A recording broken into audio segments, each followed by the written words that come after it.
2023 City of Oshkosh Plan Commission meeting. We're glad that you can join us here. We do have a few housekeeping items I'd like to go over before we begin. Please turn off or silence all of your personal communication devices. When there is an agenda item that includes a public hearing, and we have 5 of them tonight, please understand that the applicant will be allowed to speak first. After the applicant finishes, the public will be asked to speak. When called upon to speak, please approach the podium and state your name and address for the public record. You will only have one opportunity per agenda item to speak unless a Plan Commission member requires clarification or wishes to ask you a question.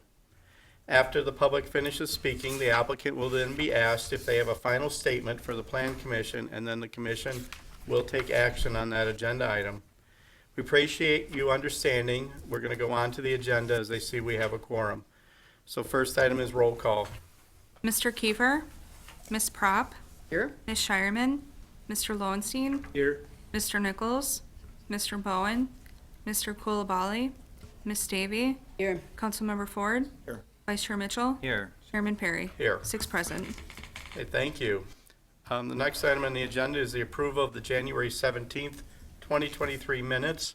Plan Commission, what's your action? Move to accept as written. Second. And we have a motion and a second. Is there any discussion on the minutes?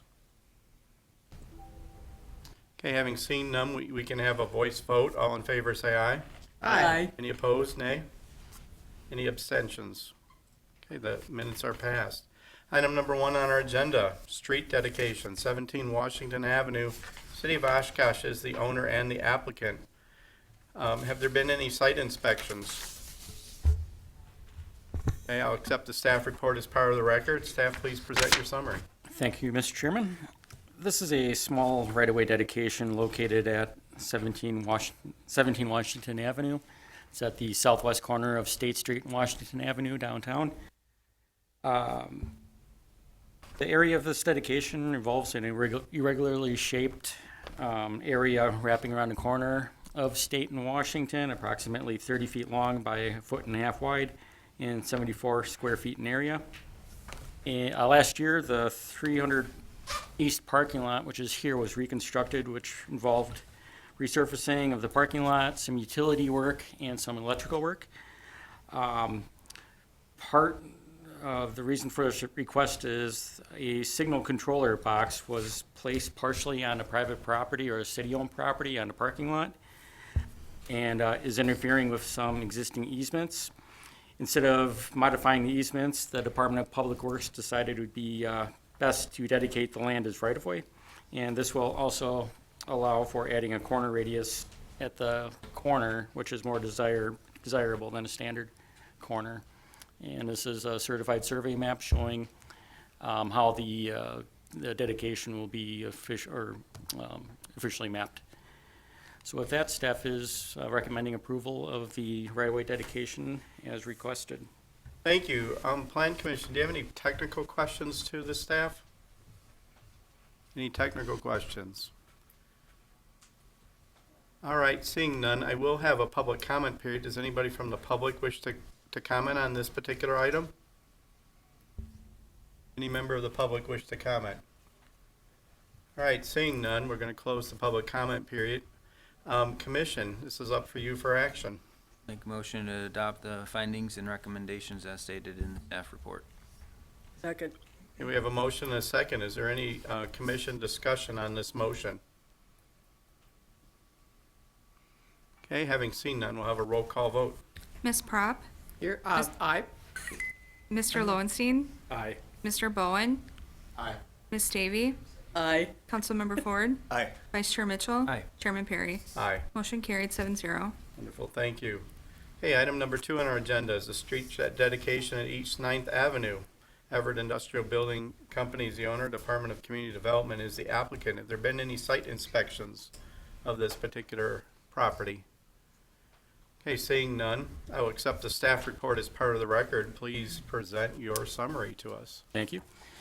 This is the last step of a little land swap deal between the city and Sadoff Corporation, located at, I believe it's 9 or The address is on 10th Avenue, but anyways. Last year, around July, the city vacated a portion of East 9th Avenue as part of a realignment of 9th Avenue extending through to Pioneer Drive. Part of this new dedication added this curve going up, and a small segment of right-of-way was no longer needed and was vacated. And with that vacation, the land was deeded over to the Sadoff property.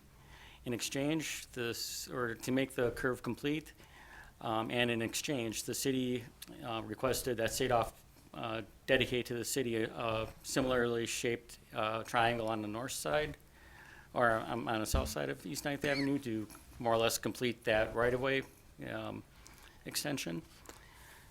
So with that, staff is recommending approval of this right-of-way dedication. This is a CSM, or certified survey map, that will be used to record at the Registry of Deeds. So staff is recommending approval of this dedication.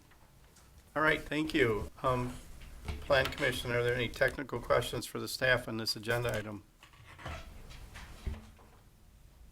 Hey, seeing none, I will allow this to be open public comment as well. Is there any member of the public that wishes to comment on this particular agenda item? Okay, seeing none, I'm going to close the public comment period. Plan Commission, the action is on you. Make a motion to adopt the findings and recommendations as stated in the staff report. Second. Okay, we have a motion and a second. Is there any Plan Commission discussion on this motion? Okay, having seen none, let's have a roll call vote, please. Ms. Prop, Aye. Mr. Lowenstein, Aye. Mr. Bowen, Aye. Ms. Davy, Aye. Councilmember Ford, Aye. Vice Chair Mitchell, Aye. Chairman Perry. Aye. Motion carried 7-0. Thank you. Item number 3 is a public hearing. It is a zone change from single-family residential 5 district, SR5, and institutional district I to suburban mixed use, SMU, for properties located in the south side of the 2100 block of West 9th Avenue. The 6th Ward LLC and the City of Oshkosh are the owners. Scott Anderson, Dable Engineering Incorporated is the applicant. Have there been any site inspections by the Plan Commission? I see 3. I see Mr. Mitchell, Mr. Bowen, No, Ms. Prop. and Ms. Prop. I will accept the staff report as part of the record. Please present your summary. Thank you. The subject area of this request consists of 3 lots fronting on West 9th Avenue, these 3 right here, and 1 landlocked city-owned property at the rear of one of the single-family lots. The lots facing or fronting on West 9th Avenue previously contained single-family homes which have since been raised and acquired by the current owner, 6th Ward LLC. And 6th Ward approached the city about acquiring or purchasing a small piece of land south of the 3 residential lots to add to this area to combine and form 1 larger lot for potential redevelopment.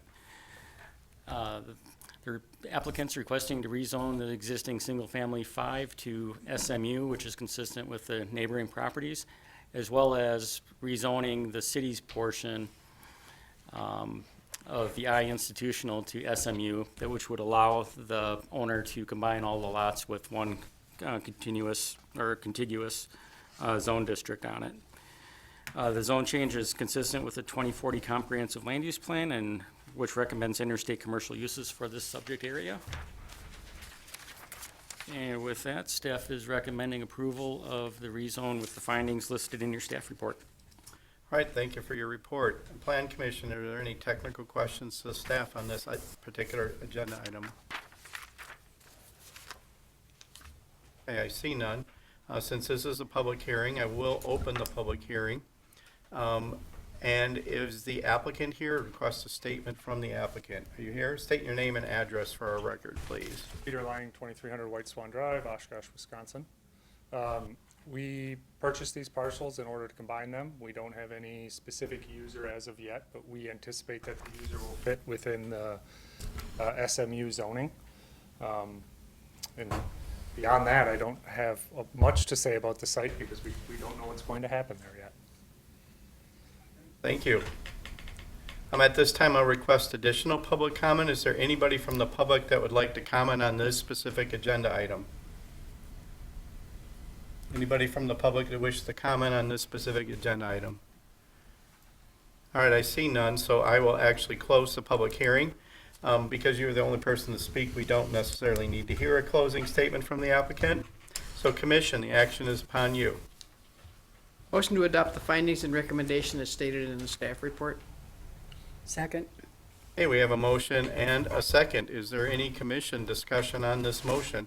Mr. Bowen, I'll be voting present on this, the property on my business partner. right? Any other discussion on this motion? All right, seeing none, we will have a roll call vote. Ms. Prop, Aye. Mr. Lowenstein, Aye. Mr. Bowen, Present. Ms. Davy, Aye. Councilmember Ford, Aye. Vice Chair Mitchell, Aye. Chairman Perry. Aye, Motion carried 6-0-1. 601. Okay. Thank you.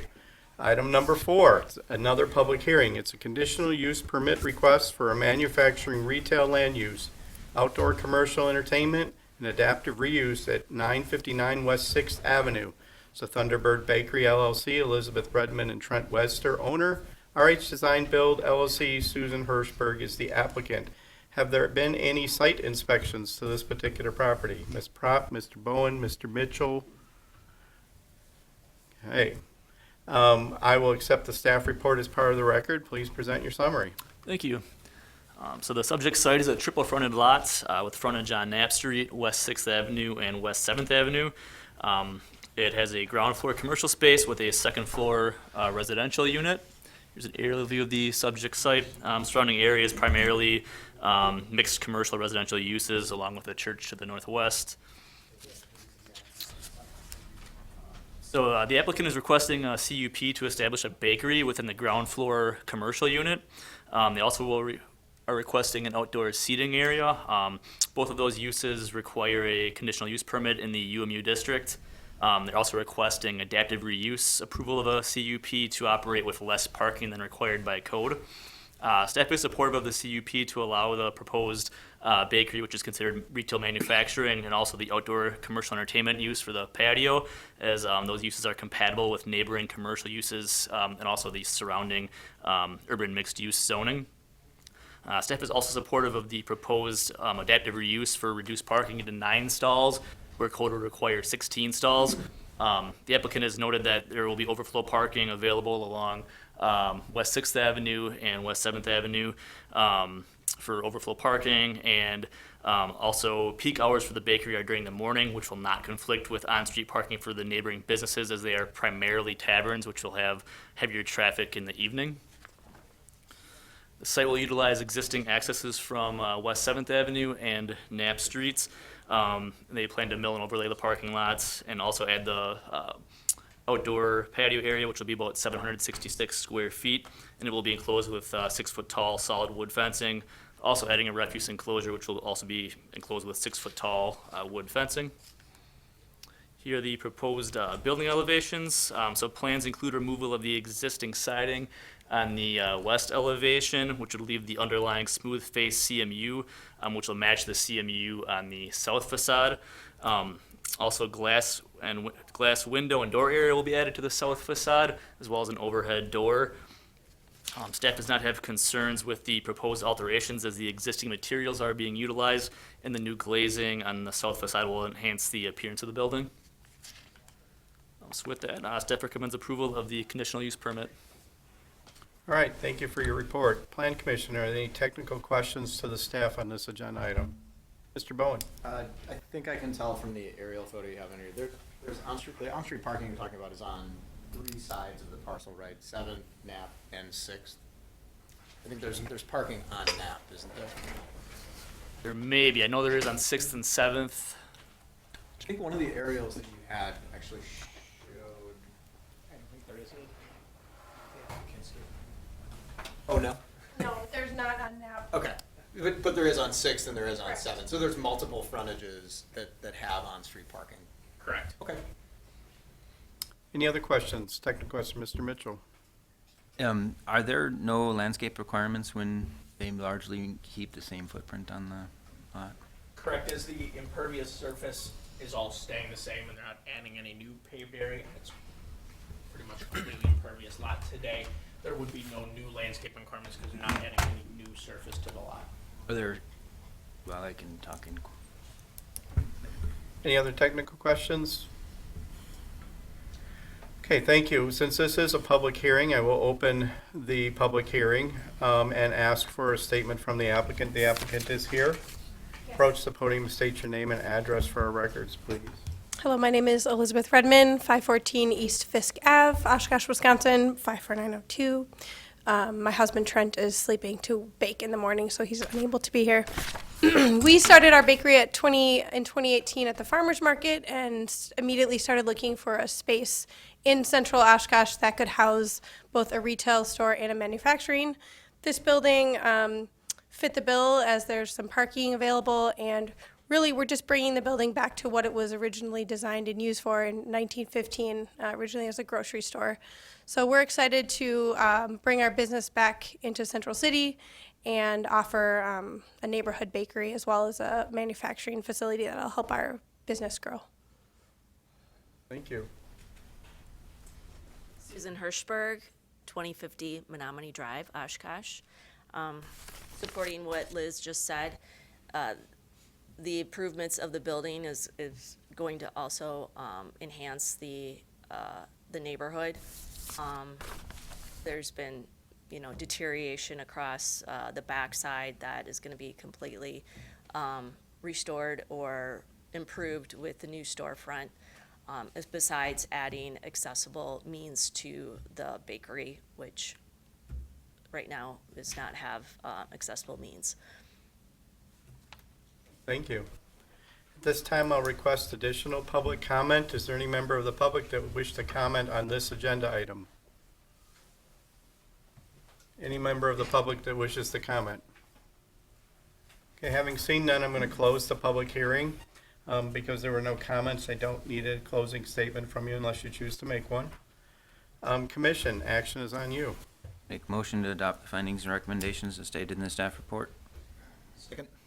Okay, we have a motion and a second. Is there any planned commission discussion on this motion? Ms. Prop? I'm pleased to see that there will be upgrades to the exterior. It desperately needs it. So, thank you.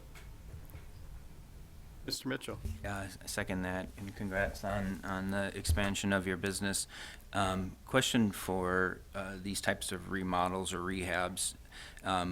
The second speaker mentioned an accessible means, and I don't know if she meant just that it's open to the public or that it's actually handicap accessible. And was curious what the requirements of the city are when this type of development is taking place. In this instance, they mean accessible in terms of a handicap accessible ramp being added, as you can see, coming to the south side of the building. I don't know the building code requirements, so I don't want to speak for inspections division, but I can follow up with them and find, what code requirements kick in when you're doing a building of this nature. Got it. Awesome. Thank you. And thank you for taking the initiative to make it handicap accessible.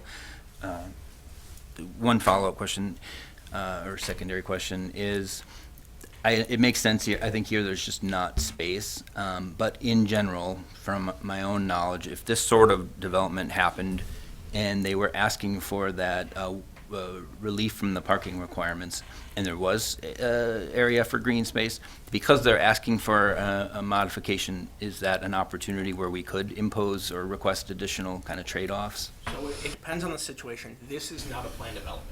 So we cannot use the typical means of the plan development where they're asking for a base standard modification and we're using something to justify it.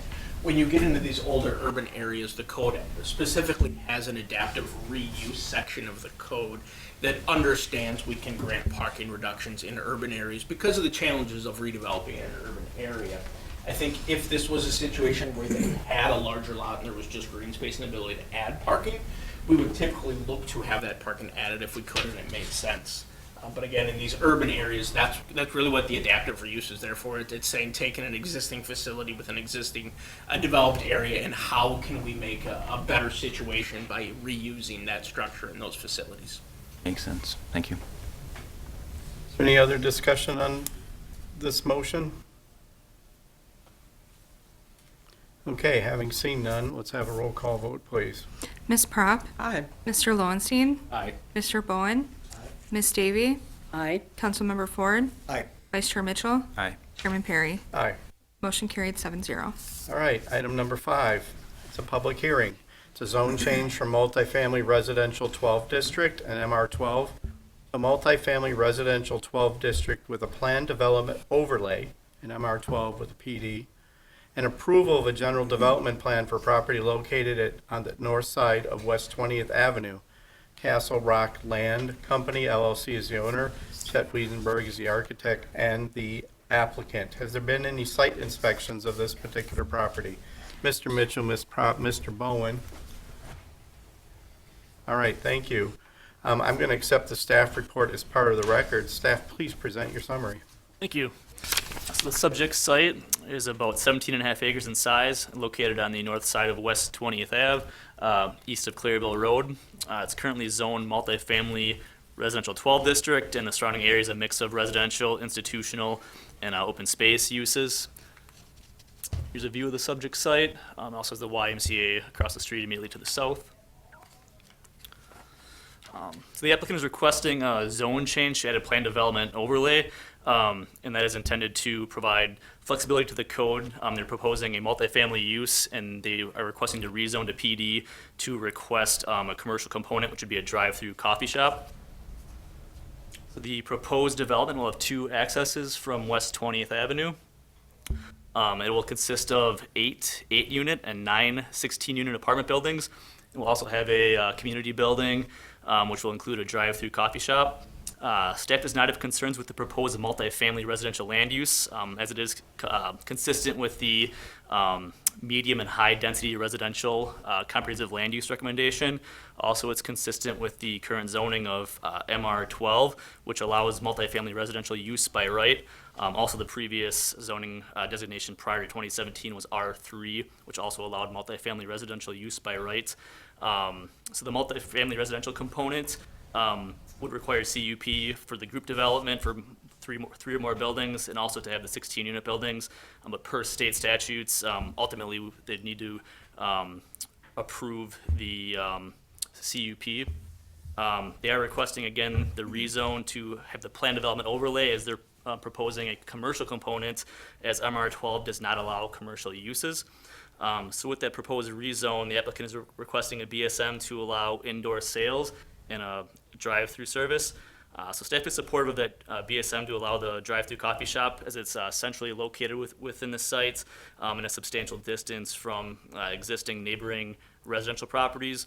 Also, it's compatible with neighboring land uses, specifically the YMCA immediately to the south across 20th Avenue. A BSM may also be needed for the drive-through coffee shop drive-through length, as code requires 100 feet in front of the order station, and it may be just short of that, and that can be addressed during the SIP phase. Staff is recommending an additional 100 landscaping points be provided along the coffee shop drive-through lane beyond the code requirement to offset the BSM for the indoor sales and drive-through, and the final landscaping plan will also be addressed as part of the SIP request. Site lighting and building elevation plans have not been submitted, and that will also be addressed during the SIP phase. Staff has received concerns from a neighbor through an email, which was sent to Plan Commission today. We also received a call from a neighbor with concerns on the size of the development.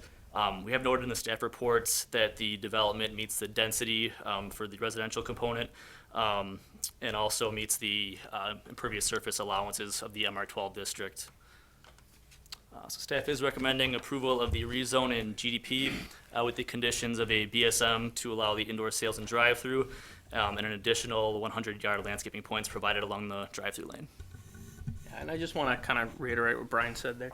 The base zoning of MR 12 is new in 2017. Prior to that, it would have been R3 residential, which would have allowed even more units to be placed in this site than the current MR 12 does. They could just go for a CUP and build the apartments. And as and Plan Commission, I think, is familiar with the conditional use permit laws and what goes along with that here in the state of Wisconsin for that request. The reason they're here for the zone change and the plan development is because of the coffee shop element. And staff does support that kind of mixed-use style design, adding that additional neighborhood level service into a development of this area, we believe does make sense. A small coffee shop being in addition to these units, the other residential in the area, we think does complement the overall area. But the zone change is necessitated purely because of that coffee shop element. All right, thank you. And thank you for your report. Plan Commission, are there any technical questions to staff? Mr. Bowen, did you raise your hand? I did. Okay. I wasn't sure if I was. You're first. This is kind of I guess, technical in the sense that it relates to how we review and approve things. So this is a general development plan approval in addition to a zone change to allow a PD. So we're also approving the general development plan. If I have issues with the site plan, which would be the general development plan, I guess, if I have. Can you speak into the mic a little bit more, pull that closer to you? I'll do my best. If I have, I guess, issues with certain elements of the site plan, but items that are most likely going to be remedied during the SIP, during the specific implementation plan, is that something I bring up now? Is that something I wait to bring up during a potential SIP resubmittal? You bring them up now with the applicant here, and then hopefully between now and SIP, they could be addressed. Okay. But Got it. the approval they're seeking, and the reason where the zone change and the GDP are coming together is they only need the zone change if they get approved for that base standard modification. Otherwise, it would come back as just a typical conditional use permit for multifamily. But if there are elements that you have questions about or concerns about, I mean, I would bring them now so the applicant can hear them. Got it. Okay. Thank you. Councilmember Ford. Yeah, I'm just reiterate, Mark, what you said. So as a land use body, our charge here is essentially, we're talking about this rezoning, whether or not coffee shop's a good idea or a good use of land or not. Correct. What we're looking at today is does a zone change make sense to allow the planned development and base standard for the coffee shop? Okay, thank you. Any other technical questions? Mr. Mitchell. When a proposal like this, it's relatively large in scale, do we ever require turn-in lanes that cut into the right-of-way, I guess? Yeah, so we run these in conjunction with discussion with our Public Works and our transit to see if a TIA would be needed. The TIA would be the mechanism to determine whether a decel lane would be necessary or not. At this point, we haven't heard any feedback from them that they believe a traffic impact analysis would be necessary for this development. Now, a plan development does give you the authority to essentially ask for a traffic impact analysis. So if it is something ultimately that this body felt was necessary, they could request that it be done.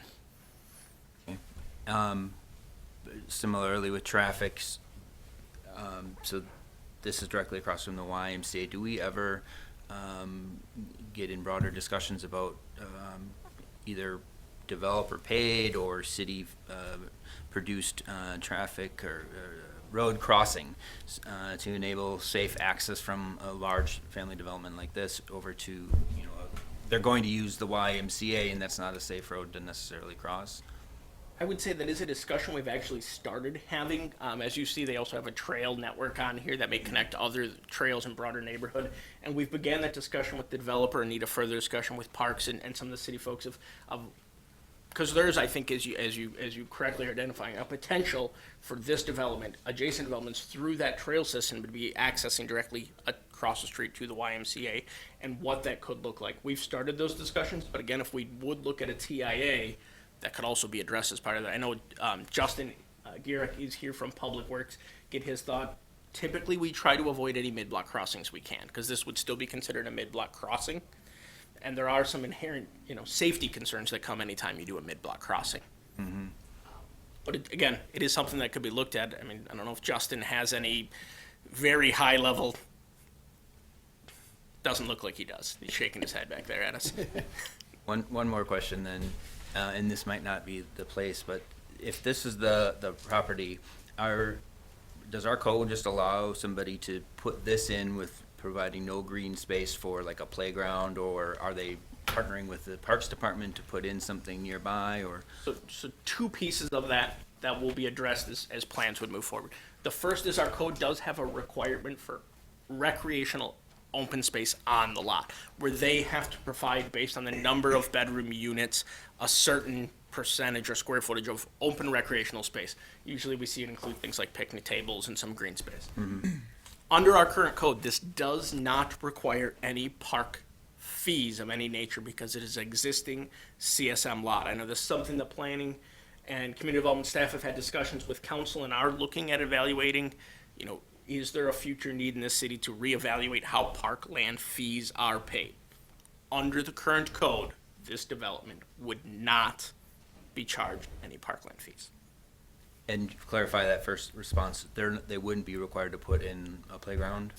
Just green space in general, and they can choose? It's open and recreational space. It can't be just green space. They have to do something to make it open recreational space. It is not necessarily playground equipment. Thank you. Any other technical questions? I have one, and the Plan Commission will be shocked at this, but the drive-through appears to be street-facing. Is that going to be a concern? Would be have to address, I think Brian mentioned, it might require additional base standard modification. The order point, we actually have the order point on Brian. The way the code states, the window can't be on the street side. It has an order station on the street side, but the window appears to be on the side elevation. So I don't think it technically needs a BSM, but I mean, with it being a code exception to allow a drive-through, you could, require more landscaping to kind of buffer that drive-through. Okay, thank you. Any other technical questions? Okay, so this is a public hearing, and so I will open the public hearing and ask for a statement from the applicant. Is the applicant here? Just state your name and address for us, please.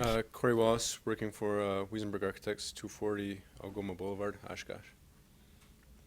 We're the petitioner for the applicant. Other than saying that the main reason we're being here is reiterating what Mark stated is that it's because of wanting to put some mixed use into this development. Otherwise, we could do a standard PUD without mixing any uses, and as far as I'm aware, meet the zoning ordinances. If it wasn't PUD, we could do the same density with normal suburban construction. So, in my opinion, this benefits by bringing more diversity to the area, different housing types. The clubhouse is mixed use, and then because it's a PUD, we have opportunity to possibly work with the city to extend that pedestrian system that serves the neighborhoods to the east and to the north. Other than that, I'm here to answer questions, but that's it. All right, thank you. At this time, I'll request. Can we ask I'm questions of sorry, the you may applicant? ask a question. Yes, Ms. Propp. How many bedrooms in these, and what is your projected audience for these apartments? It's a combination of 1-bedroom and 2-bedroom units. There's 208 units altogether. I would project it, I'd say 1 people per bedroom. I don't have the number of bedrooms memorized, so I'm not exactly sure what are projected. It would be a range depending on how many people occupy each bedroom. But Who do you expect to rent these? it's basically going to be open market pricing to whoever would want to rent an apartment. So open market to anybody. Okay. Thank you. I mean, if I had to elaborate on it, I think its proximity to the school is a plus. So I would say families with children would want to live there. Other than that, it's just on the open market to compete with all other apartments in the area. Okay. All right, thank you. Okay, at this time, I'm going to open the public hearing to additional members of the public that wish to comment. Are there any additional members of the public that wish to comment on this particular agenda item? Please approach the podium and state your name and address for our records. Hi, my name is Renee Richards-Groff. I'm at 3256 West 20th Ave, so this is basically in my backyard. And with all due respect to the developer, I don't think we want diversity of housing in the area. I think we were here a couple years ago opposing a very similar thing where there was multiple apartment buildings, and that was successfully shot down, obviously, because it's not there. And so I think the apartment buildings just do not fit in with the type of neighborhood that we're in. If you notice, there's people investing in, like, the preserve just went up. I thought that was a great compromise to what was proposed before. And I just don't think it fits in with the single-family homes in the area. And if you look, it's a wetland preserve that's also wraps around the area. And the one thing that I really don't like about the coffee shop is it sounds a little bit, I'm not an expert on this, sounds a little bit like spot zoning to me, where a small parcel of land within another larger parcel of land is zoned very differently, usually in detriment to the area, driving down property values. The traffic is also really bad. I think that last time we were here going over this, that was one of the consistent complaints, was traffic next with bottlenecks going into the school and the YMCA also. So my biggest concerns, like I said, the coffee shop for sure, property values, traffic, and noise. And I think that, unfortunately, the last stats I have when I did some research went back to 2019 was the most recently available, where approximately 5,400 vehicles a day are passing through this area already. So it's quite a bit. And my neighbor's going to speak about the schools, but I think the downside is that this is located close to the school, and my neighbor is going to expand on that a little bit more with some research that we did also. So those are my top concerns. Thank you for listening. I appreciate it. All right, any additional members of the public wish to speak? Please remember to state your name and address for our records. Karen Hafmeister, 3249 West 20th Avenue. Speaking about the schools, I know you just indicated that this would be good to have near the schools. However, Carl Traeger is pretty much near capacity from phone calls that I've had with the middle school principal last Friday. And in addition, once the Merrill Middle School project is complete, the school district has plans to close Tipler Middle School. The kids from Tipler will be split up between South Park and Carl Traeger. So if we add 208 apartments in here, granted, not every apartment will have a child living in it, there's still a huge amount of children that might be funneled into a school that is already near or at capacity. So that's a huge concern of ours. And then the coffee shop, I'm totally against that. We have plenty of coffee shops within probably 2 to 3 to 4 miles. There's a brand new coffee shop going up on 9th and Washburn that's very close. We have 2 Starbucks in the area. We have 2 Quick Trips in the area. There's a drive-through at McDonald's. There's a drive-through at Culver's. People have plenty of opportunity to get coffee. I really don't think that that's a good fit for our neighborhood. And let's see, I had a few other things. I'm really concerned. You said apartments are open to anybody. Wondering what kind of low-income tenants we might get, and not to discriminate, but typically there's more police presence when you have lower-income people. Also worried about increased traffic, increased noise, increased crime, increased trash along the roadways. My husband, almost on a daily basis, is already picking up fast food bags and cups and such that have been thrown into our terrace. We really don't even want to see the apartments at all. Looking at the plan that you had up before, I see there's absolutely no water retention ponds anywhere. I mean, where's all this water going to go from all this surface area of a blacktop or a concrete parking lot and the roads? I don't see any of that addressed. And can you go back now to the other map that had the roadway, the overview? See where the driveway is for the YMCA? That is going to line up, according to this map, with the main driveway for the apartment complex. We live right to the right of the YMCA in your picture. Yep, that's my property right there. Certain days of the week, certain times of the day, we already have cars heading into the YMCA going west. They're heading west on 20th to turn left into the YMCA. We have cars lined up in front of our house sometimes. Like I said, certain times of the day, depending on what's going on. If that driveway is directly across from the apartment building driveway, how are the people leaving the apartment building going to come out and turn east going on 20th towards town. That's going to be, having those two driveways directly across from each other, I think is going to be a huge traffic nightmare. Thank you. Thank you. Any other members of the public wish to address and state your name and address for our records, please? Jeff Hafmeister, 3249 West 20th. I want to thank you for notifying us of the meeting, and I want to thank you for giving us the opportunity to give our opinions. For the people like us that have lived out here for quite a while, we've always said we really would love to see single-family owner-occupied homes. Pride in ownership. You pick up the garbage when it's in your yard. You take care of the property. And I'm very concerned about dropping 200 families there. How many of the apartments are going to be supported by drug sales? How many people are going to be coming up and down the road in the middle of the night, dragging their muffler, throwing their Taco Bell trash on my terrace? That's my big concern. You know, owner-occupied, pride in ownership, not transient apartment people. And that's my opinion. Thank you very much. Thank you. Any other members wish to speak at this time?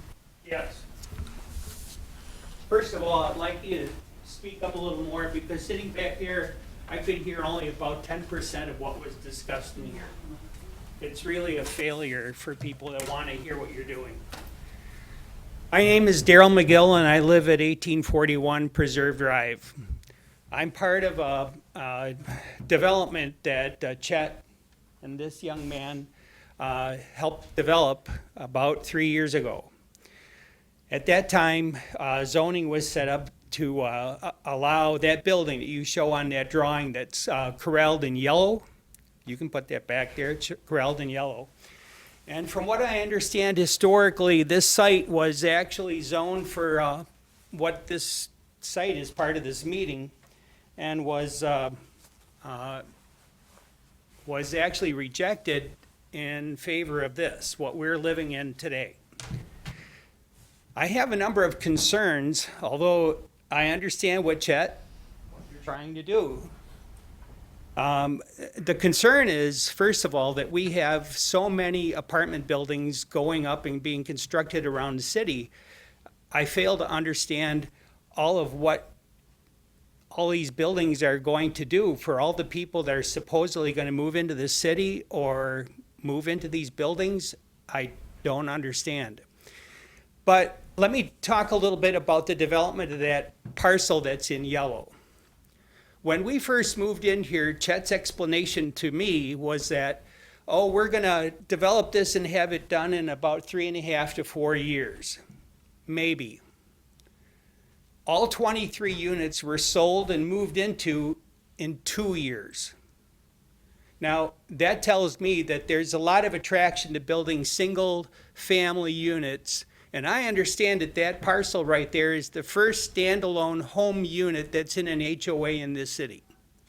Now, correct me if I'm wrong, but from what I'm seeing here, that type of development is definitely favorable to this community, and there's a lot of money that'll support it.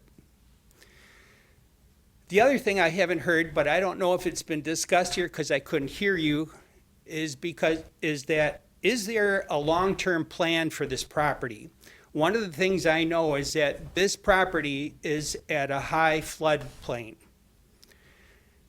Putting these large buildings, even if you're going to put a basement in there, is concerning to me, because almost all of the houses that were built in that yellow parcel there were underwater at the foundation at the dig. And all of them had to be mitigated to allow reinforcement, drying, and all of that, so that we wouldn't have flooding. We still have some plane issues and flooding issues in that property that need to be addressed yet this year, but that's another discussion. So my concerns and questions at the same time are, have you put anything in place to mitigate flooding or water retention, or what you're going to do, even if in the middle of this development, all of a sudden it appears that those buildings can't even stand a footing. Is there a footing here? Has anybody actually researched where the footings could go?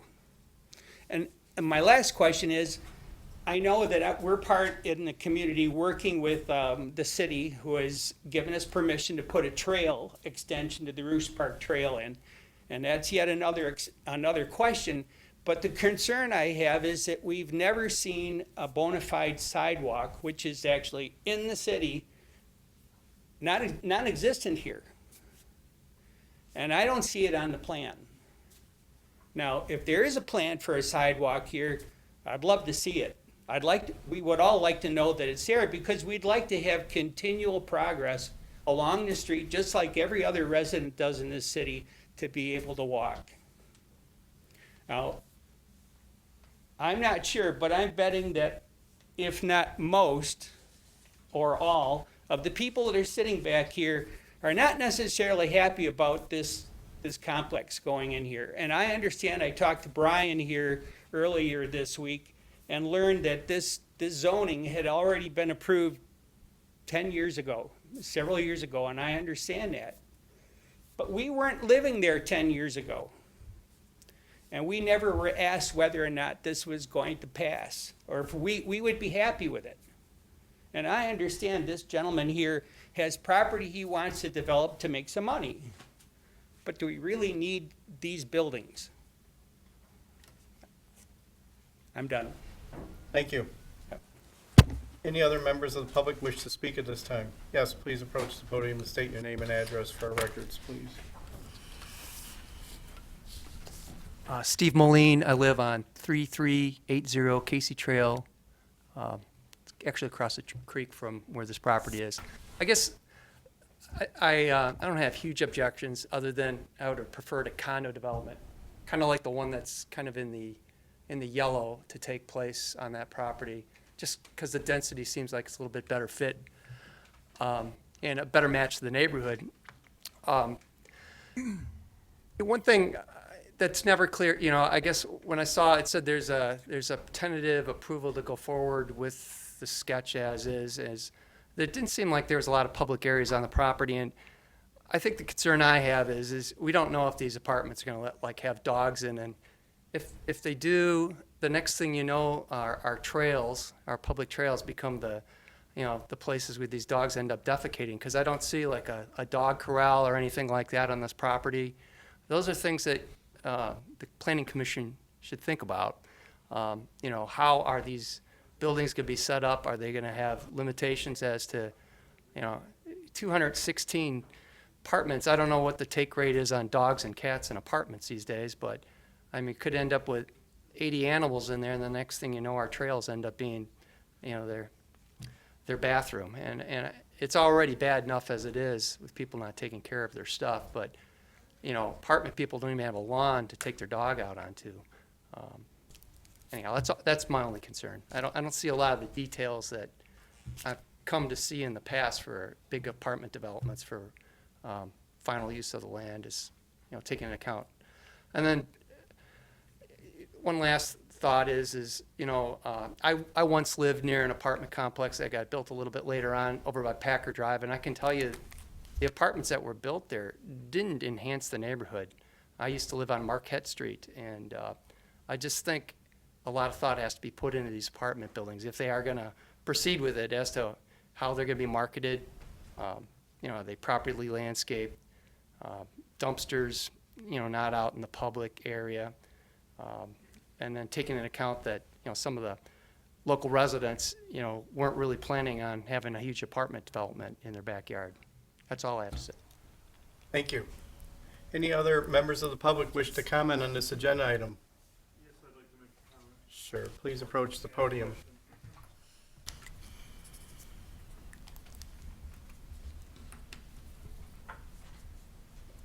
State your name and address for the public record, please. Thank you.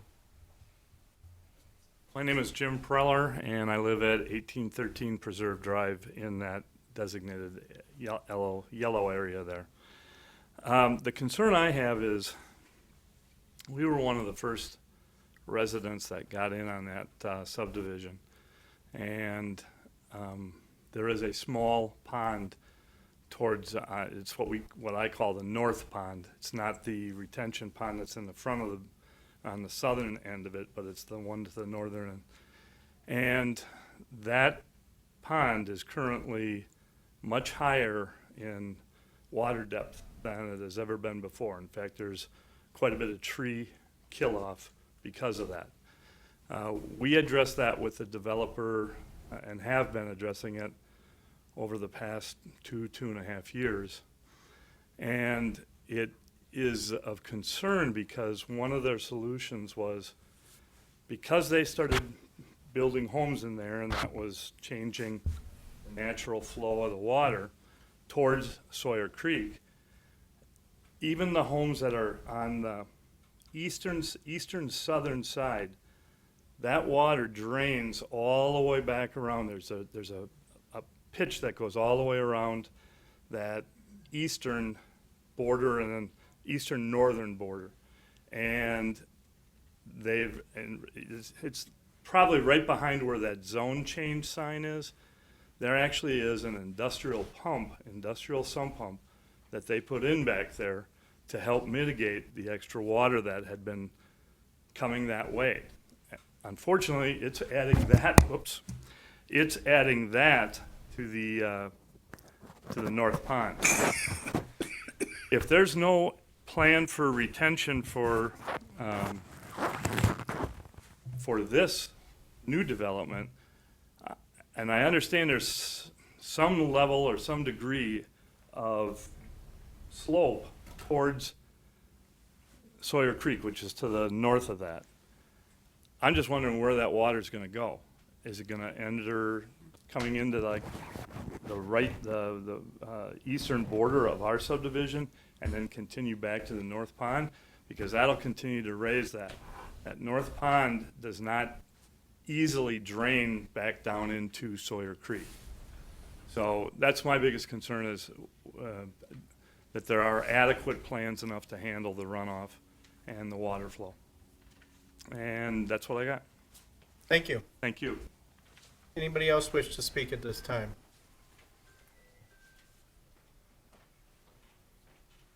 Hi, I'm Nancy Bongert at 3374 West 20th. I live exactly to the west of the development. I have the house with a lot and then the other adjacent empty lot next to the retention pond in front of the preserves. And I just want to comment, again, the developer, everybody did a wonderful job with the preserves. It's a wonderful neighborhood, it's quiet. I would highly, highly encourage reconsideration of an additional development like that. Comments were made about how much that type of development is needed, how fast those units were sold. So again, just want to put that forward. That would be welcomed. In the plan, I see this as very preliminary. There is no berms that I see that are shown, no break away from the other residential sections at all. I can tell you, as a single female living there, in the wintertime when I'm snow blowing the driveway, if I heard you correctly, I don't think you've finished a traffic study. I would certainly encourage and welcome that. It's a death trap out on 20th, both with how fast people travel. I think half the people are parents trying to get their kids to school that try to take me out on their way from dropping off their kids at school and zipping by. So, seriously, spend some time out there and take a look at it. I don't need to reiterate what everyone else has already said, but you add that kind of complexity as far as population for traffic, and you're asking for trouble. And then I sit back. I didn't come tonight necessarily prepared to talk, but I sit back and listen to the comments about just the lack of consideration about a crosswalk to the Y. Whether it's Saturday mornings or during the week when the school is taking place, it's a problem. So just truly invite all of you, before you make any final decisions on 400 and some parking stalls, to come out there and spend some time. Do more than just look at the site lot, please. Again, we'd welcome those wonderful condos. Thank you. Thank you. Any other members of the public wish to speak at this time?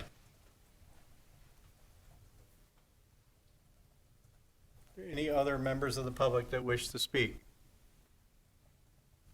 Okay, seeing none, I'm going to close the public hearing and ask for a closing statement from the applicant. Do you wish to make a closing statement? Sure, I can comment on a couple of the concerns that came up. There is going to be a retention pond on the north side of the site where there is, like, if you see the upper part of that page right there, and I'm marked right in that area, if you can go back to the other sheet, that north side of the site, I think, is right there. So there, I mean, we are following regulated practices for stormwater management to capture that water and have it filter before it runs into the site. So there are measures being taken based on regulation relating to floods and how to handle the water, things of that nature. The traffic, the concern with traffic, we are lining up one of the aisles with YMCA. I believe that's Public Works policy in order to help with traffic flow, as opposed to if it was slightly offset would be even worse, or would be worse. To help manage that, we do have another outlet and inlet into the division to the west, so we aren't forcing all the traffic into that intersection. I don't know when the last traffic impact statement was done in this area, but I suspect one might have been done for the school or for the YMCA, and a majority of that traffic is, I believe, from the YMCA east and not so much to the west, which is why I think that other outlet for the subdivision would be helpful. As far as density and the traffic, we're within the zoning regulations as far as how dense it would be if we were to develop in other ways, so I don't really see what the difference would be if we were to do it as a PUD or as per the site that was done to the west. I don't think anybody that's going to live here is, mostly because it's within the zoning district, has any more or less right to live there than anybody else in this neighborhood. I think that's all I have to say. All right, thank you. I have a question. Yes, Ms. Prop, you can. You said there is another outlet from the property? Yes. Can you show us on another map? Oh, right there. This is a line up with the YMCA. So there's entrance, two the other entrances from this development, Correct. one of which is situated right across from the YMCA driveway. Right there. Okay, one, and this is the western entrance. okay. Thank you. If I may, one more thing. Chet wasn't able to be here, but he did want me to be sure to say that even though it's zoned the same to the west, that neighborhood, we do recognize that it's single family and those people are used to seeing an open field that's undeveloped, and that's kind of a luxury. He is prepared to treat that as more of a buffer yard, even though it's not a different zoning district to the west. We could put more landscaping in, even if it goes, if the preserve prefers, we could even put it over on the preserve and some of those over on the west side of the property line, but certainly on the east side of the property line as well. So that would help to buffer that area. That's most of the immediately impacted adjacent residential properties. So, we're prepared to try to do some more things to buffer that.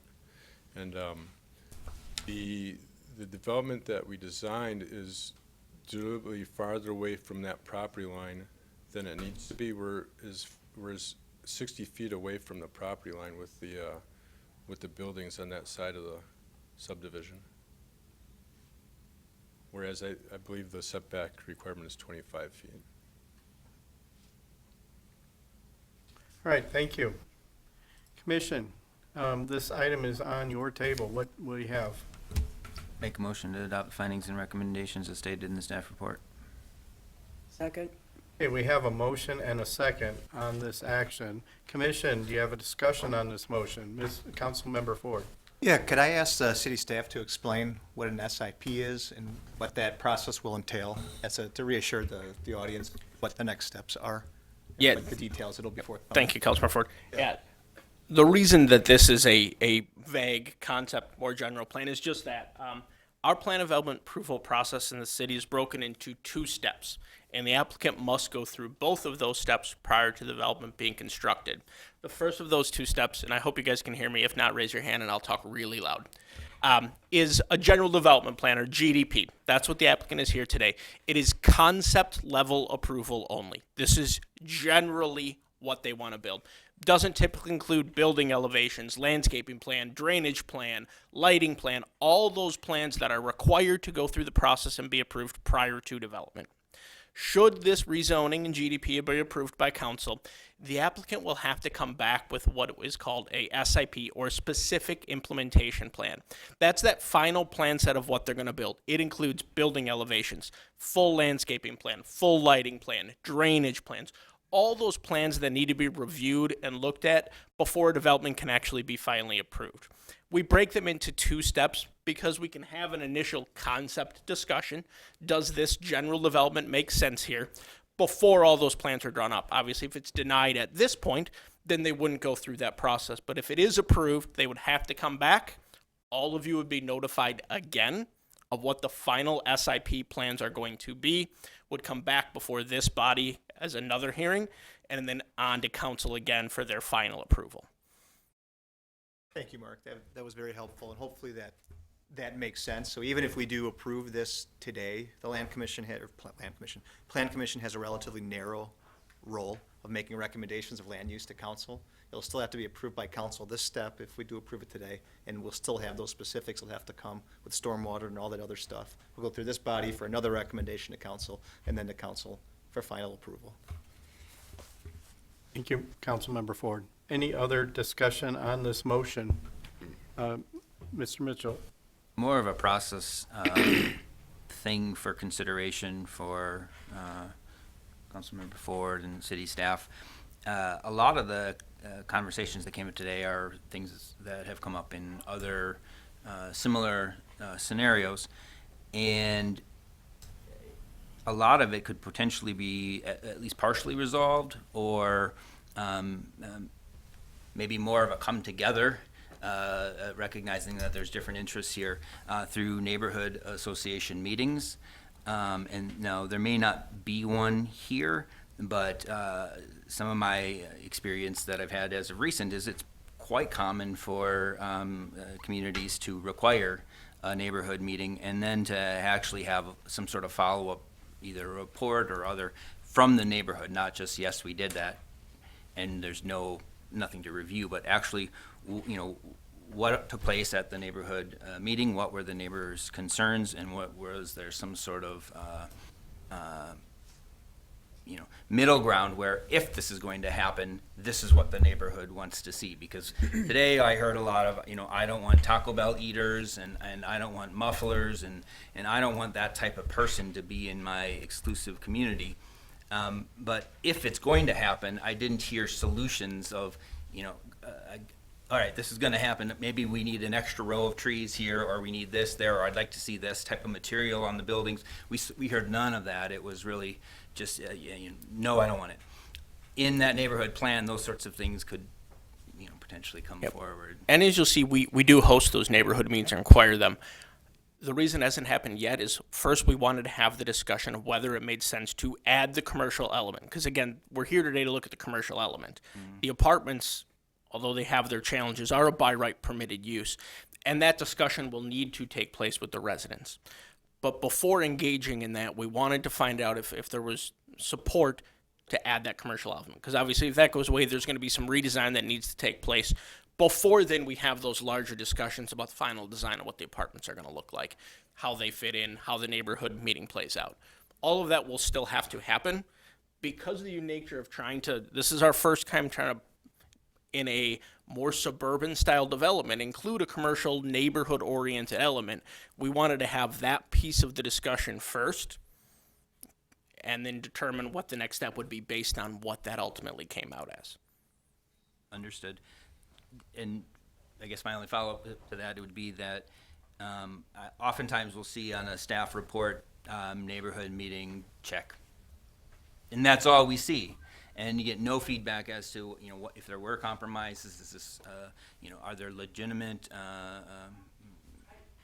concerns or whatnot that the neighborhoods have, that the developer is able to address. It would be very helpful, and I think for us, but also for the neighborhood, to have more of a detailed report, maybe something that they produce. I don't know if there's a standard that we could work towards, where the neighborhood fills out a form or has, standard information that would be helpful for council, for plan commission, more than just a, check the box, we did that. That's something we can look at. Sometimes we get into situations where we don't always have neighborhood consent. In this case, I think we might. But it's tough to balance some of that. But that's something we can look at, adding more information about what was requested and what was ultimately potentially modified. And I think we have shown you that in the past.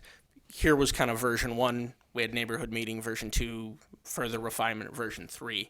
And I think maybe what we should do for you is highlight maybe from concept level through what actually comes forward after neighborhood meeting, what has changed to at least try to address neighborhood concerns. One follow-up, if I can. Councilmember Ford, asked you about the process so that you could further delineate with the folks that are here, the different steps. And maybe you can't achieve this through whatever was sent to them. I didn't see. But do we try or do we articulate the various stages and where it's at when these letters go out, and that, they're aware that this isn't the end all, that the specifics are going to be? No, that is actually usually done as part of the neighborhood meeting, where we go through process more in depth with the neighborhood so they understand here's what it would take for this development to come forward. This one, maybe we may have missed the ball on that a little bit because of the nuance of trying to figure out the commercial element. Typically, that's part of the discussion point during the neighborhood meetings of project approval processes. Got it. And then I'm going to add one more item is, I think it's a nice part of town. And I think that there are a lot of nice properties out there that are well maintained. I know that there are certainly some home owners that maybe have garbage in their yard as well and don't maintain it. I think it's nice that multiple types of housing are in a particular neighborhood, that maybe the librarian at Carl Traeger could afford to live in the neighborhood that she works, as well as the daycare provider at the YMCA could potentially live in the neighborhood that they work. So I appreciate that aspect of adding a different style of housing that maybe is attainable to somebody who could not afford to purchase a home in that neighborhood. Thank you. Any other discussion from the Plan Commission? Ms. Prop? Yeah. Well, I understand why the neighbors are looking at this plan and they're in a mild state of shock, because it seems like a lot of buildings and a lot of units and a lot of people in that neighborhood. And so I understand that. But it's been zoned this way for a long time. And we have, I don't know if we have a comparable development in Oshkosh already with that kind of density that people could look at. I guess that's a rhetorical question now, but you might think about it. And is there an area where neighbors could literally go drive through and say, oh, so this is how it might look? I think from a density standpoint, it's actually a little more dense than this. Is one that comes to my mind is on and I just had the name and I lost it, by the hospital, the bar development. Somebody help me with the name of it. The Wit, thank you. Somebody figured it out before I could. The Wit is actually more dense than this would be immediately, and there's residential immediately adjacent to that on the other side of the street. That is on 9th, Witzel.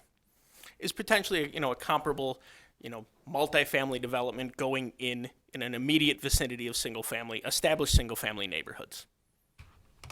Okay, and people are always concerned about water, but I understand that. Sawyer Creek, I don't live on it, but we never know what Sawyer Creek's gonna do. And I know we've been working hard with mitigation, millions of dollars on mitigation of that flow. But I think the developers really need, based on comments today and just sort of, need really to seriously take the water drainage to heart. Of course, they are not allowed to drain off onto other people's property. Correct. But how that works in practice, I never quite know. But in theory, the engineers, force require that water is retained on the property or goes out through an appropriate outlet. I forgot to ask. The coffee shop is really the only thing we're talking about today. Correct. That we legitimately can vote on. I forgot to ask the hours and how, how is there going to be full service food? In other words, what I'm trying to say is how many quote outsiders, people like me even, might want to go there for whatever reason and add to the traffic. So, And I'll respond to part of that. My understanding is they don't have like an end user for it yet. Right now, they're still kind of that conceptual level. Their vision was something that would be open to the public and potentially serve, breakfast items with the coffee shop. But I don't believe they have, full hours of operation or the exact scope of that. It was more of this point, they wanted to try to get the concept on board of adding that amenity into the development. Okay. Can I ask something? Hold on, we're not able to do that. We're in the middle of this discussion, so. I think that's what I had. Okay. Any other, Ms. Davy? Several things, actually. First, I want to thank Justin for that call out for the librarian at Traeger. That's great, having been that person for a long time. The housing study that was done, this looks to fill a lot of holes in that housing study, and it's desperately needed in Oshkosh. Nationwide, there's a severe housing shortage, and this would really help our area address that. So for that reason, I kind of think this is a great idea.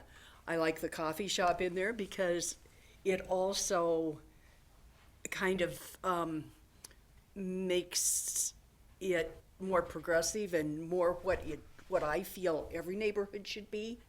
I mean, remember when there used to be, bars, but, grocery stores on the corner? In areas that are really thriving, that's the sort of thing that's helping them be a community and making them more sustainable. And that's something that we should be striving for as opposed to being against, in my opinion. However, having said that, I think it's absolutely essential that before this goes too much farther, that we do get a traffic impact study. I have seen the traffic at Traeger, and it sucks, to put it mildly. It's miles long and doesn't move at certain times of the day.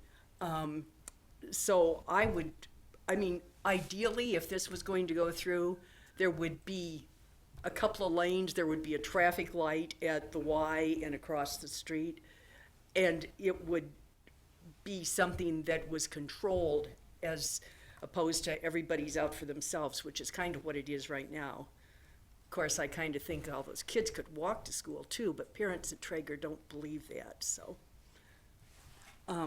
That's all. But really, that traffic impact study is huge. Thank you. Any other, Mr. Bone? I'm generally not, sorry, I'll use the microphone. I'm generally not a big fan of traffic impact analyses, frankly, because I think there's a lot of types of developments and there's ways you can game those and things like that. However, I will say in this particular instance, in this limited, narrow view, I absolutely agree with Margie here. The traffic at Traeger, I don't know firsthand. I'm a North Side guy. But that 20th Avenue Y on Saturdays for almost the entire day is an abject disaster. And 20th Avenue, as a result of that, has massive problems with just, I mean, people are hurtling down there at 50 miles an hour all day, a lot of days. So I would certainly not necessarily see this development as the, you're going to generate so much more activity as a result of it. I think a traffic impact analysis on this stretch of 20th Avenue is necessary regardless, and I think this could be the catalyst to make that happen. I apologize to the developers that, I'm going to put that burden on them to solve the rest of the city's problems, but I think the traffic here is problematic enough that I'd like to see something. I don't know if that means acceleration and deceleration lanes into or out of the development, whatever it may be. Some sort of controlled crossing for that driveway, and referencing Public Works and Justin's comment that they do prefer to line those driveways up, absolutely, and that's the way it should be done. I see no way that you want to have those offset and have people trying to make some sort of a catty corner move or something like that. But to imagine that no one is going to try to cross there in a situation where, the elevations can be a little challenging and the traffic can be going, really, really fast. I'd like to see something studied there. I don't know that I have a lot of concerns with this development beyond that. I think that the buildings closest to 20th Avenue, while they are within setbacks, I just feel like they're unnecessarily close to 20th Avenue, and I think I could get comfortable with the building sites there, provided that there's a lot more landscaping, kind of shielding those buildings, buffering those buildings, really for the sanity of the residents, frankly, who are going to be dealing with that same traffic that we're talking about. I have no problem with the commercial aspect of it. It's part of a thriving neighborhood. You have a quite intense use right across the street. I don't mind a minor commercial user in a situation like that one to see if that works. It's a novel thing to try in our community. I think we should be trying novel things.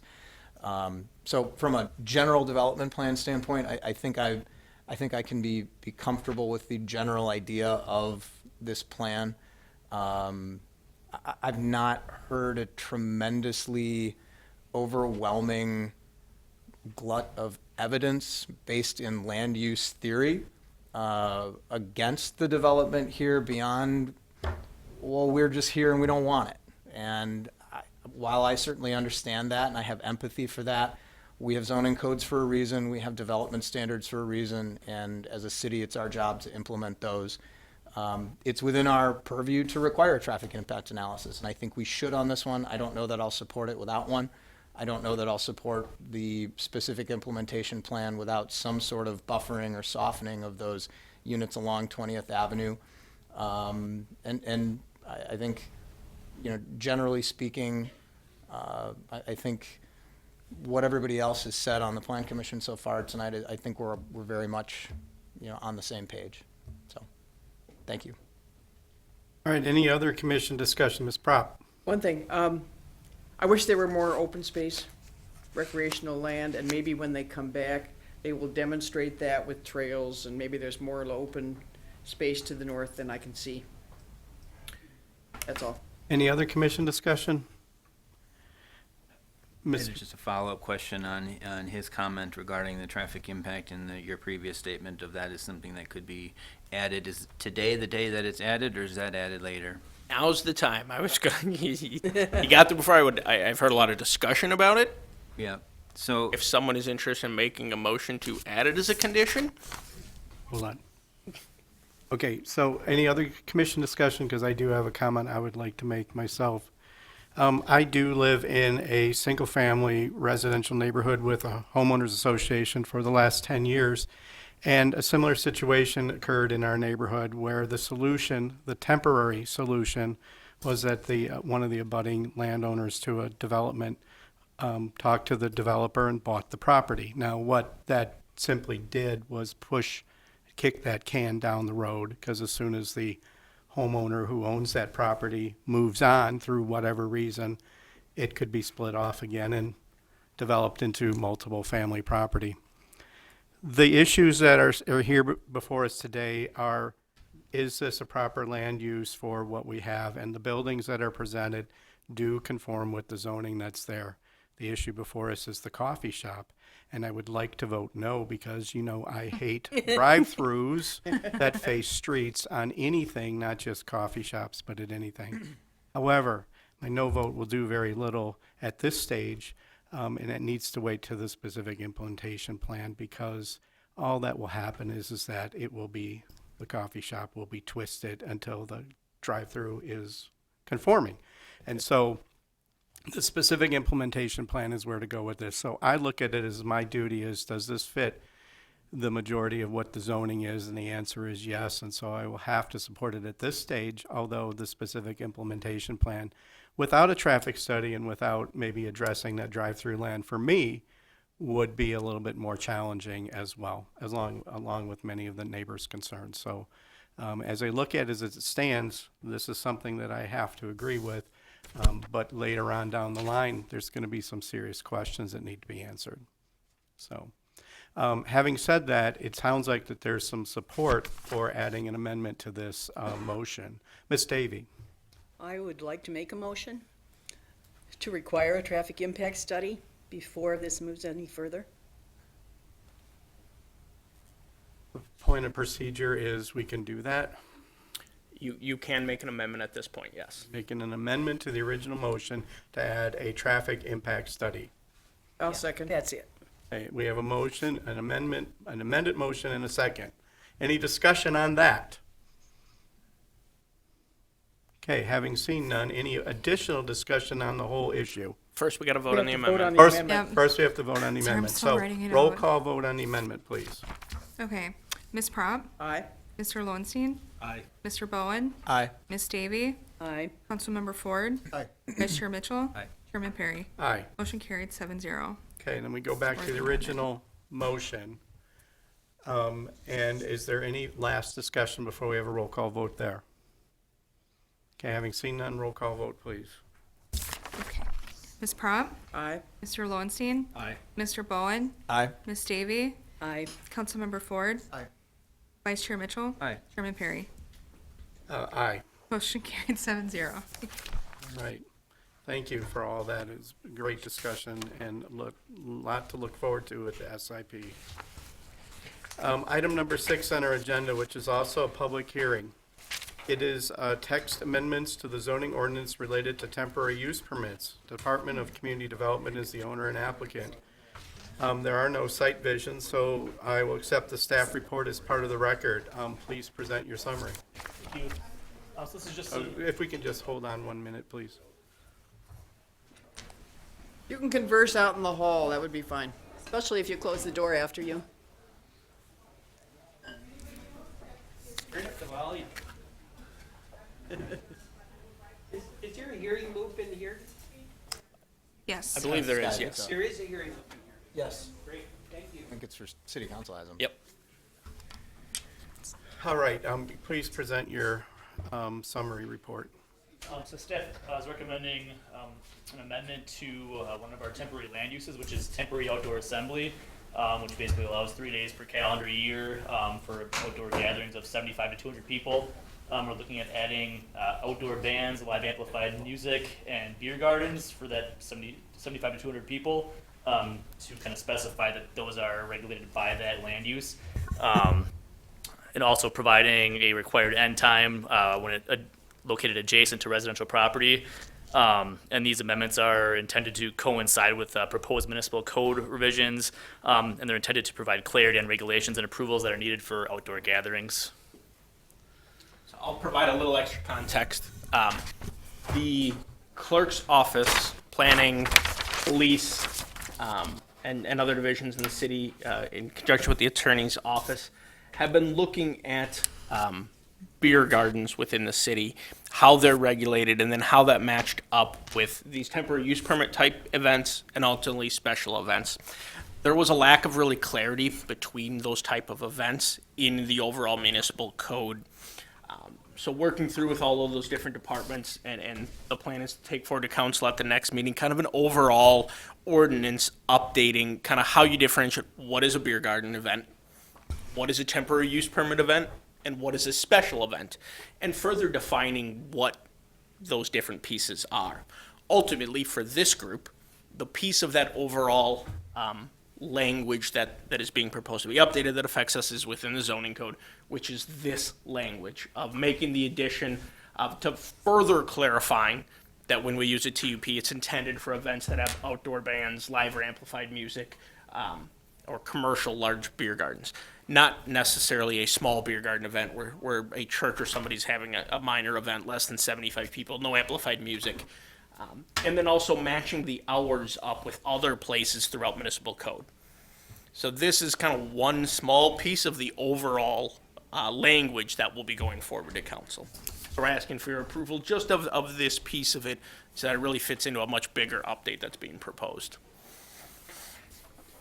Okay, thank you for your report. Any technical questions? Mr. Mitchell. If there's an event for 200 people and they want to go later than 11 p.m. on a Saturday, is there a avenue for requesting exception to that? Council could, essentially, the end of these, if you make it past all the regulations or want to go beyond them, is ultimately council approval through a special event. And the reason for that hours update is it matches the noise ordinance. The previous code had that piece in there about daylight hours. So if you had a special event in December, you were done at 4. If you had that special event in January, you were done at 10.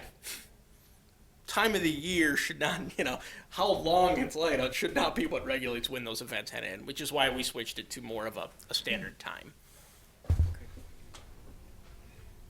So I have a quick question. So just to be clear, it appears that this is more for much more permanent types of situations, but temporary things like charity events or whatever would still go through some of the same considerations, but just be one-offs. No. This is intended for temporary, but the varying degrees of temporary. You think of Peabody's, Fletch's, that have permanent outdoor spaces. Those are still regulated under zoning and land use as commercial outdoor entertainment. They go through that process, they're approved, they use it, 365 days a year. These TUPs and beer gardens and special events are intended for that events that are taking place. And the method of approval for that event is based on the intensity of the event. Very small events still could go through beer garden. Slightly more intense events that may have a potential to impact surrounding properties go through a TUP and are limited in the number of times you can do it in a year. And then as you actually have to a very big event, you kick into the special event ordinance the city has, and you go through that special event process as approved by council. Thank you. Any other technical questions? All right, this is a public hearing, so I will open the public hearing and ask for a comment from the applicant if they are here. I do not see the applicant here, and so any other member of the public wish to comment on this? I see none, so I'll close the public hearing. And commission, action is on you. Motion to adopt the findings and recommendations as stated in the staff report. Second. Okay, we have a motion and a second. Is there any discussion on this motion? Okay, seeing none, this is a roll call vote. Ms. Prop? Aye. Mr. Lowenstein? Aye. Mr. Bowen? Aye. Ms. Davy? Aye. Vice Chair Mitchell? Aye. Chairman Perry? Aye. Motion carried 6-0. All right, item number 7 is a public hearing. Text amendments to zoning ordinance related to implementation of the City of Oshkosh Housing Needs Assessment. Department of Community Development is the owner and applicant. There are no site inspections, so I'll accept the staff report as part of the record. Please present your summary. Thank you, Mr. Chairman. These are action items based on the housing assessment that was done in 2021. And these are following amendments to the zoning ordinance. After working with the public, having a series of public workshops with the council and plan commission, we have a series of recommendations to the zoning ordinance The first one is the following amendments allow the use of accessory dwelling units in residential districts. Just a refresher, ADUs are smaller independent residential dwelling units located on the same lot that would follow all the requirements of the zoning ordinance for impervious surfaces, lot setbacks, and so forth. And working in conjunction, in coordination with reducing the minimum lot size in SR9, DR6, and TR10 districts, increasing density in residential districts, allowing for duplexes and triplexes, reducing the parking requirements in multifamily developments, because usually those are regulated or there's a number of parking requirements as part of every multifamily development. And then eliminating the minimum dwelling size in all residential districts. That means instead of having the minimum of 800 square feet as a house at $200 a square foot, costing $160,000 for a new house, we actually eliminated, taking the progressive move, eliminating the minimum house size in residential districts. So that's a summary of those. I can go into any detail about those if you have any questions.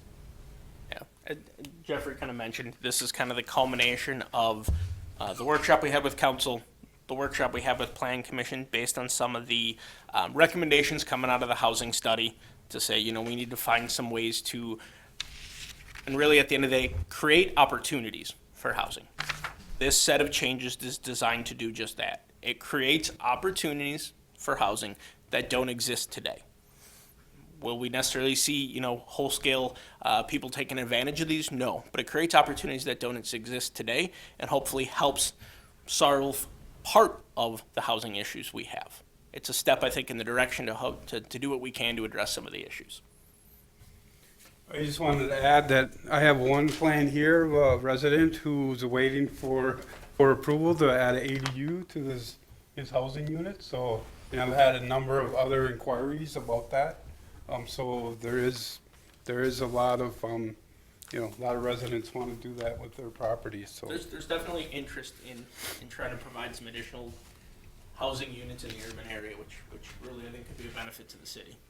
Is this the part where we can ask questions, or do we wait? Thank you for your report. Plan Commission, are there any technical questions to staff? Yeah, I think it's a technical question. Well, first of all, it's a comment. 400 square feet is the size of the tiny homes. That's not very much. That's not very big. And I think I read in here that they can be within a current structure that would be plumbed and access and all that planned, so it's a separate unit. Correct, yeah, it has to meet building code for a separate unit. Yeah, okay. So I don't, and if it's on a lot, anybody's lot, it has to meet site setbacks and accessory building requirements, Correct. whatever they are. And an accessory building doesn't necessarily have to have like a driveway, its own driveway. I thought about that. If I have room in my backyard, I'm not going to do this, but I have room, that I could put a 400 square foot accessory dwelling unit. Mm-hmm. But would I have to add a driveway? You would not. So then, this unit would be parking on my current driveway. That would be a decision of the property owner of how they wanted to Okay. help facilitate parking for the unit that they're adding to their property.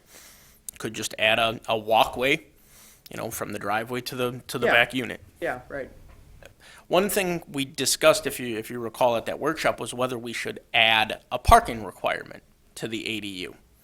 And ultimately, we settled on not adding one because at that point, you're essentially regulating the ability for people to have them. If you say you can add this, but you have to add a parking stall in the urban area, you essentially have said you can no longer have ADUs because there's no ability to add a parking stall. Yeah. So we are understanding that, you know, there's a potential that this could add a parking issue on certain properties, but trying to look at the big picture and say, if we want to encourage affordable housing and workforce housing, we have to potentially be okay with knowing that somebody may have to park on the street when street parking is available. Or if you want to add an ADU, you have to be willing to, share a stall of your driveway for your renter. Another thing I thought about in theory is Airbnbs. Definitely a possibility. Somebody could construct an ADU and really use it as an Airbnb. Very much so. And then it would just have to meet whatever regs we have. Correct. They would have to meet the short-term rental ordinance, just as if it was their primary house. But that is definitely potential. Somebody could choose to add an ADU to generate a revenue stream through Airbnb. But with zoning regulations, we have to regulate the base land use, which is the residential unit. We can't regulate the ownership side or the use side of it once the residential unit is there. Okay. Thank you for now. Ms. Davy? Two very quick questions. This has to be a detached unit from the primary residence, right? No. No. It can be attached? 100%. Yep. Okay. So it could also be detached and have a breezeway or nothing? There are multiple ways it could be configured. It could be in a basement. It could be in a bonus room above your attached garage. Could be a standalone detached structure. Could be putting a unit above your existing detached structure. There are multiple ways, and it wouldn't even need typically the old mother-in-law suites had like that breezeway connection or something. That isn't necessarily even an ADU. It could just be an addition onto the home. What differentiates an addition onto my home of 400 square feet and this? Yeah. Really, if it's a fully separated independent dwelling unit, meaning it is not just, you have access to it not from the primary structure, and it meets building code of a standalone. So it has its own bedroom, bathroom, kitchen facilities, all of those things. Yep. And maximum size is 400 square feet? So we took a crack But at there is no 400 to minimum? start. There are minimum standards by building code. So although we removed like minimum dwelling size in the zoning ordinance, there are still regulations of how small a dwelling unit can be to be habitable, livable space within the building code. Do you know what that is offhand? I mean, There's are we not- talking like between 200 and 400 square feet? There's here? not a simple, straightforward answer that we tried when we were going through the update to look for that. There are ways that through the building code you can reduce it. Practical size is somewhere around 200 square feet. Are there potentially ways to get that smaller if you really try? There are. Practicability, what we settle on is, a reasonable is 250, and that is a very, very small unit. Yeah. I mean, these tiny homes are small, and they're 400. Correct. By nature, ADUs are intended to be on the smaller side. That's the goal of putting them in. Yeah, and it was also mentioned that the tiny homes were built at what was allowed by the state of Wisconsin as a minimum dwelling unit. Oh, right. When they put them in. So you hit it right on the head there. Okay, any other technical questions? Okay, seeing none, this is a public hearing, so I'm going to open the public hearing and request a statement from the applicant. I see the applicant is not here, and so I will ask if there are other members of the public that wish to speak on this agenda item. Seeing none, I will close the public hearing and ask for commission action. Make a motion to adopt the recommendations and findings as stated in the staff report. Second. It's been moved and seconded. Is there any discussion on this motion? Thanks for your work on this. Yeah, sorry for the delay in getting it to you. As we dug into the code, we didn't quite realize how many sections it touched. So in trying to be thorough, we really took our time and tried to address everything at once. Did we miss something? Maybe. But we found in previous zoning code updates, sometimes we didn't think through all the code sections that reference back to it. So really a credit to Jeffrey and Brian. They dug in and tried to make sure we got it right the first time and addressed the multiple places in the code the same things are addressed to get it done. Yes, Ms. Proud. I thought of another question. We talked about the ADUs. But this reduces the minimum lot width. So a 60-foot lot, which I think is kind of standard now, could be divided into 2 lots. Correct. And the reason for that is actually when we went through and we looked at our urban areas, and we have 60-foot lot requirements, we have a substantial large number of non-conforming lots. Most of the lots in our urban area aren't 60 feet. Yeah. They're yeah. somewhere between 30, 35, 40. They're even ours, they're as small as 30 Yeah. feet wide? Okay. So part of the update is to legalize some of those existing lots, but again, also to provide opportunity that if somebody does happen to have a 60-foot wide lot and they want to split it into 2 and we can increase our density and get 2 smaller affordable homes on there, it's not a bad thing. Okay, and we're reducing parking. Yep. But we're not reducing parking on commercial. In this, We're, the parking Or this is reductions residential. are for multifamily residential. yeah. Yep.